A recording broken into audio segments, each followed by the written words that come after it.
You know what I love about Jesus was he's resurrected, and we read this a beautiful account where he has breakfast with the disciples. You remember this story?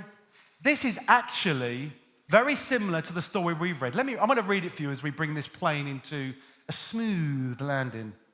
So put your seats up, right? Put the trays in front of you, all that stuff. You got it. Later, Jesus appeared again to the disciples beside the Sea of Galilee. Remind you of anything?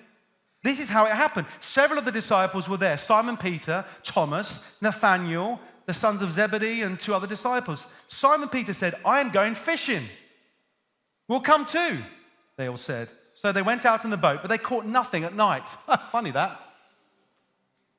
At dawn, Jesus was standing on the beach, but the disciples couldn't see who he was. He called out, fellows, have you caught any fish? No, they replied. Oh, bless them. Another night of fishing without any other fish. Then he said, throw out your net on the right-hand side of the boat and you'll get some. Funny that, isn't it? So they did. And they couldn't haul the net in because there were so many fish in it. Isn't this very cool? Then the disciple Jesus loved, that's John, said to Peter, it's the Lord. I remember this moment. Do you remember this moment?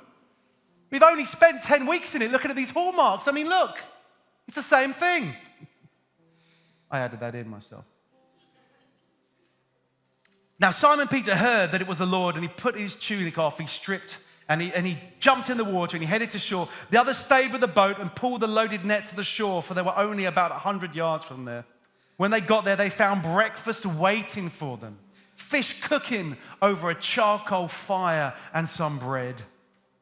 Bring some of the fish you've just caught, Jesus said. Simon Peter went aboard and dragged the net to the shore.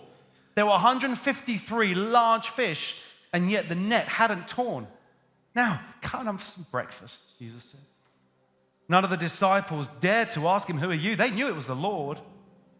Then Jesus served them the bread. He served them the bread and the fish. How beautiful is that? The resurrected Jesus made time with his friends. I think Jesus loved being with these guys. He wanted to be with them and have friendship. He wanted to have fun with them. I bet he had a twinkle in his eye and was like, all right, you haven't caught any fish. Throw the net on the other side. I bet he smiled as he saw Peter jump into the water. It's Jesus. I bet Jesus had a beaming smile. Oh, there's my mates.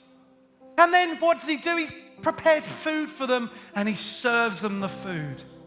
You see, we are called as a body of unique gifts. So we function as one. We're called to have fellowship with one another so we can grow in Christ together, that we can burn brightly together. And we're called to have fun and friendship and food with one another. Jesus modeled all of this. And the question for us this morning is this: are we living our lives like that?